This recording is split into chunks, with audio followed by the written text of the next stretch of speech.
Bharatiya Janata party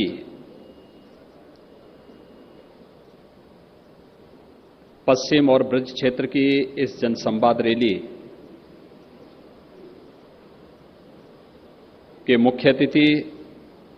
Bharatiya Janata party के राष्ट्रीय अध्यक्ष माननीय जेपी नड्डा जी, उत्तर प्रदेश के हमारे कर्मठ और लोकप्रिय अध्यक्ष माननीय श्री स्वतंत्र देव सिंह जी,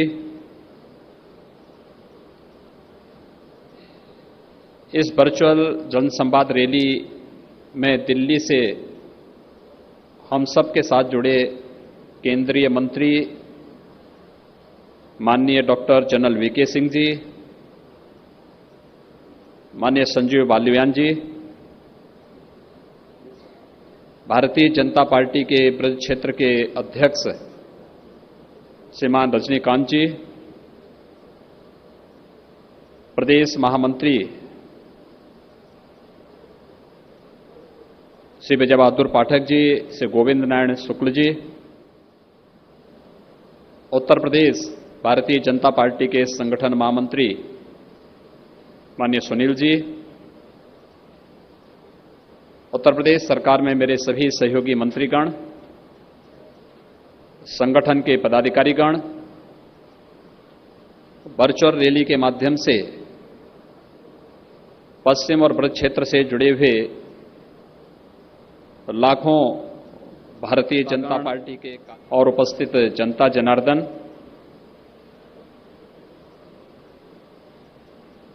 वैश्विक महामारी कोरोना संकट के दौरान कार्यकर्ताओं से और आम जनता से सीधे संवाद टेक्नोलॉजी के माध्यम से करने के लिए मैं पार्टी के राष्ट्रीय अध्यक्ष माननीय जेपी नड्डा जी का हृदय से स्वागत करता हूं, अभिनंदन करता हूं।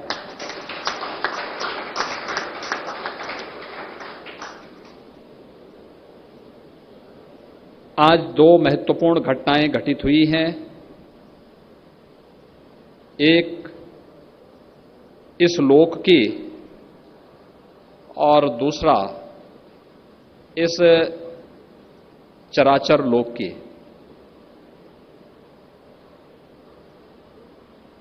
हम सब जानते हैं कि एक बड़ा खगोलीय आयोजन भी आज था, इस सदी का पूर्ण सूर्य ग्रह, और सफलतापूर्वक, जिसे हम ज्योतिषीय भाषा में कहते हैं कि मोक्ष के उपरांत जगत पिता सूर्य के दर्शन हम सबको हुए हैं। साथ साथ अंतर्राष्ट्रीय योग दिवस का भी कार्यक्रम आज दुनिया के लगभग 200 देशों में संपन्न हुआ है। योग भारत की आध्यात्मिक परंपरा का एक ऐसा वाहक है जिसने दुनिया के अंदर भारत की सांस्कृतिक विरासत को चेतना के उन उच्चतर सोपानों तक पहुंचाने के लिए भारत की ऋषि परंपरा ने अतीत में क्या कुछ योगदान किया है।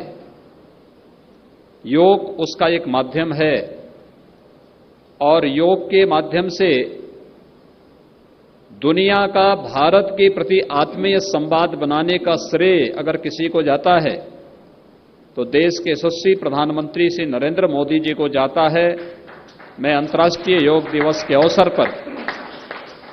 प्रधानमंत्री मोदी जी का हृदय से अभिनंदन करता हूं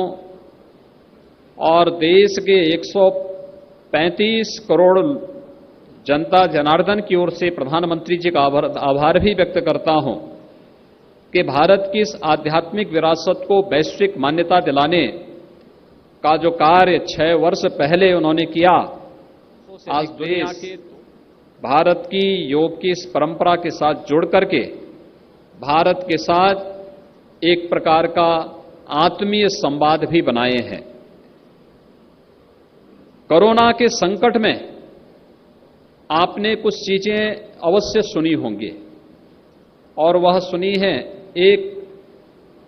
कि कोरोना का खतरा उन लोगों को कम है जिनका इम्यूनिटी सिस्टम मजबूत है। यानी इम्यूनिटी सिस्टम मजबूत किसका? स्वाभाविक रूप से जो अध्यात्म की शरण में है। यानी योग हमारे इम्यूनिटी सिस्टम को मजबूत करता है और यह भारत की परंपरा ने दुनिया के अंदर न केवल शारीरिक रूप से बल्कि मानसिक रूप से भी स्वस्थ बनकर के हम उन उच्चतर सोपानों को प्राप्त कर लें जहां तक अब तक चेतना नहीं पहुंच पाई है, यह भारतीय मनीषा निरंतर कहती रही है। और यही कारण है कि योग के बारे में जब हम बात करते हैं तो भारत की ऋषि परंपरा इस बात को कहती है कि न तस्य रोगो न जरा न मृत्यु प्राप्तस्य योगाग्निमयम शरीरम। यानी योगाग्निमय शरीर जहां प्राप्त होता है, जिसे प्राप्त होता है, वहां न बुढ़ापा है, वहां न रोग है और वहां न मृत्यु है। और आज कोरोना संकट के दौरान दुनिया ने भारत की योग की इस ताकत को महसूस किया है और आदरणीय प्रधानमंत्री नरेंद्र मोदी जी के कारण यह दुनिया के क्षितिज पर भारत की आध्यात्मिक पताका की एक धमक थी और उसका 6वां संस्करण भी आज संपन्न हुआ है। स्वाभाविक रूप से इसका श्री प्रधानमंत्री नरेंद्र मोदी जी का आभार व्यक्त करते हैं। भाइयों बहनों, इस सदी के सबसे बड़े आपदा का वर्तमान में हम पूरा देश और पूरी दुनिया मुकाबला कर रही है। कमोबेश लगभग 1 करोड़ लोग कोरोना के संक्रमण के चपेट में हैं। भारत दुनिया का सबसे बड़ा लोकतंत्र है और सबसे बड़ा लोकतंत्र होने के बावजूद यहां पर जितनी स्वतंत्रता भारत के अंदर है, जितनी मौलिक स्वतंत्रता भारत के नागरिकों को प्राप्त है, दुनिया के अंदर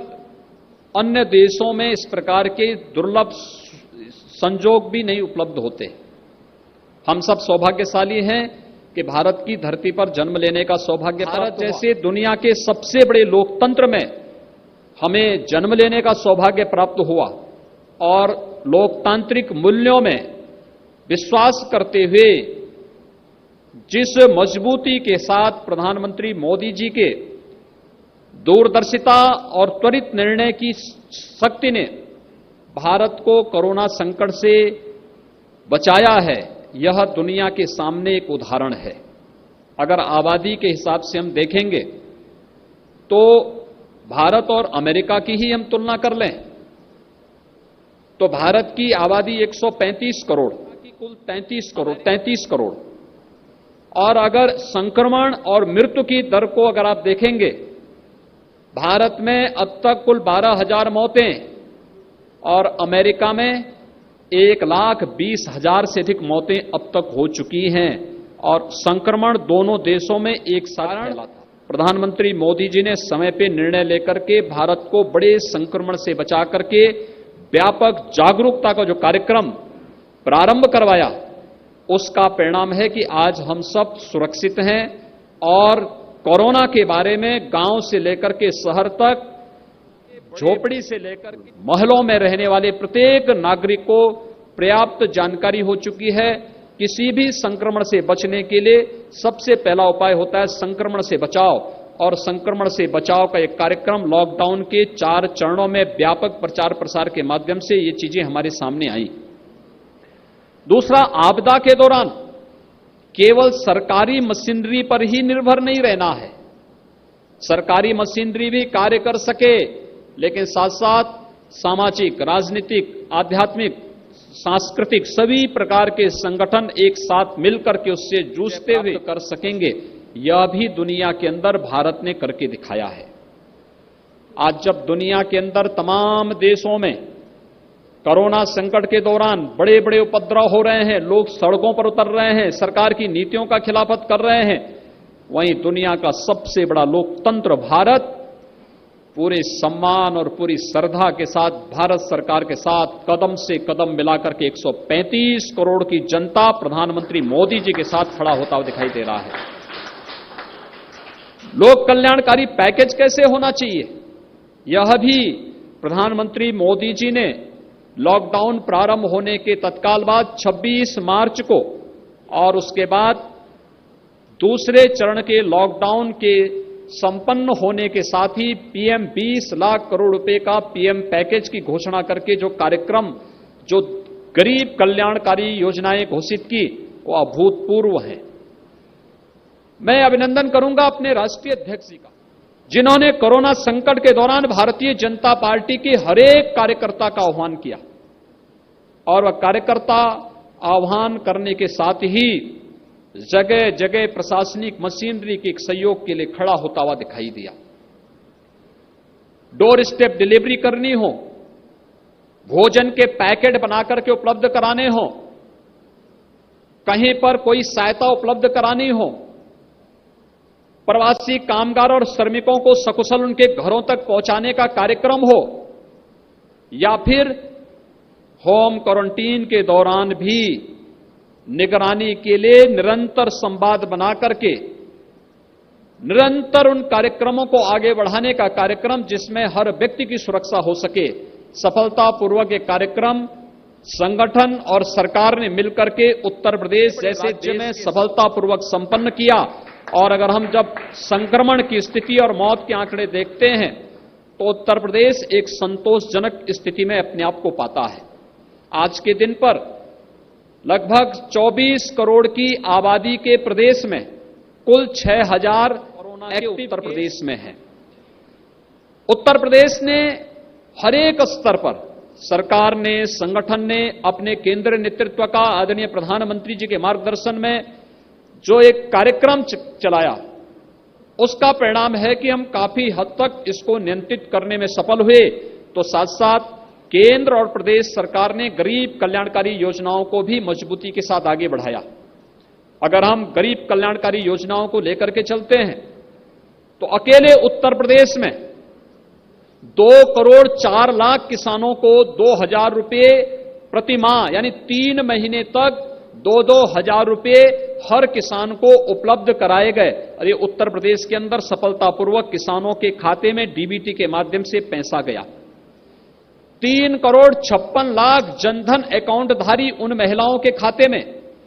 जिनके जनधन अकाउंट हैं, 500 रुपये हर माह उनके अकाउंट में देने का कार्य किया गया। 87 लाख वृद्धावस्था पेंशन धारक, विधवा पेंशन धारक, दिव्यांग पेंशन धारक और कुष्ठावस्था पेंशन धारकों को धनराशि उनके मूल पेंशन के साथ साथ 3 महीने में 1000 रुपये अतिरिक्त उनके अकाउंट में भी उत्तर प्रदेश में सफलतापूर्वक दिया गया। और 14 करोड़ लोगों को 5 बार निःशुल्क खाद्यान्न उपलब्ध हो चुका है और 6ठी बार कल से खाद्यान्न उपलब्ध होना फिर से प्रारंभ हुआ है। ये लॉकडाउन के दौरान और उसके उपरांत गरीब कल्याणकारी योजनाओं को लगभग 1 करोड़ 60 लाख परिवारों को उज्ज्वला योजना में निःशुल्क रसोई गैस के कनेक्शन उपलब्ध हुए। तो अनलॉक की कार्रवाई के बाद अब तक हम लोग लगभग 90 लाख लोगों को रोजगार, स्वरोजगार और स्वतः रोजगार के साथ जोड़ चुके हैं। और अभी 26 जून को आदरणीय प्रधानमंत्री जी के द्वारा कल ही जो गरीब कल्याण रोजगार अभियान प्रारंभ किया गया है, इस अभियान के अंतर्गत उत्तर प्रदेश में 1 करोड़ 26 लाख लोग, 1 करोड़ 25 लाख लोग एक साथ प्रदेश में सेवायोजन, रोजगार और स्वतः रोजगार प्राप्त करने की स्थिति में रहेंगे। ये बड़ा कार्यक्रम उत्तर प्रदेश के माध्यम से हम देश और दुनिया के सामने प्रस्तुत कर रहे हैं कि संकट के दौरान भी है कुशल नेतृत्व की अगुवाई में कैसे कार्यक्रम आगे बढ़ सकते हैं, उसका उदाहरण इस रूप में प्रस्तुत किया जा रहा है। मैं आभारी हूं माननीय राष्ट्रीय अध्यक्ष जी का, जिन्होंने संगठन के साथ साथ सरकार को भी समय समय पर मार्गदर्शन देकर के इन कार्यक्रमों को सफलतापूर्वक आगे बढ़ाने में अपना निरंतर मार्गदर्शन देते रहे और आज वर्चुअल रैली के माध्यम से, टेक्नोलॉजी के माध्यम से बूथ स्तर के कार्यकर्ताओं के साथ कैसे संवाद होना है, आज ये वर्चुअल रैली पश्चिम और ब्रज क्षेत्र के लगभग 25 लाख के आसपास कार्यकर्ताओं के साथ सीधे संवाद का एक माध्यम बन रहा है। मैं इस अवसर पर एक बार फिर अपने राष्ट्रीय अध्यक्ष जी का, दोनों केंद्रीय मंत्रियों का हृदय से स्वागत करता हूं। आप सबको योग दिवस की बधाई देता हूं और विश्वास व्यक्त करता हूं कि कोरोना के ग्रहण को हम सब ऐसे ही दूर करेंगे जैसे आज देवादिदेव इस जगत पिता सूर्य ने सूर्य ग्रहण को समाप्त करके फिर से अपनी आभा से इस चराचर जगत को आलोकित किया है। इसी रूप में हम आदरणीय प्रधानमंत्री जी के नेतृत्व में कोरोना संकट से उभर करके, इस प्रकार के संगठनों से उभर करके भारत को एक महाशक्ति के रूप में स्थापित करने में सफल होंगे। आप सबके इस कार्यक्रम के प्रति हृदय से अपनी बधाई देता हूं, शुभकामनाएं देता हूं। धन्यवाद। जय हिंद।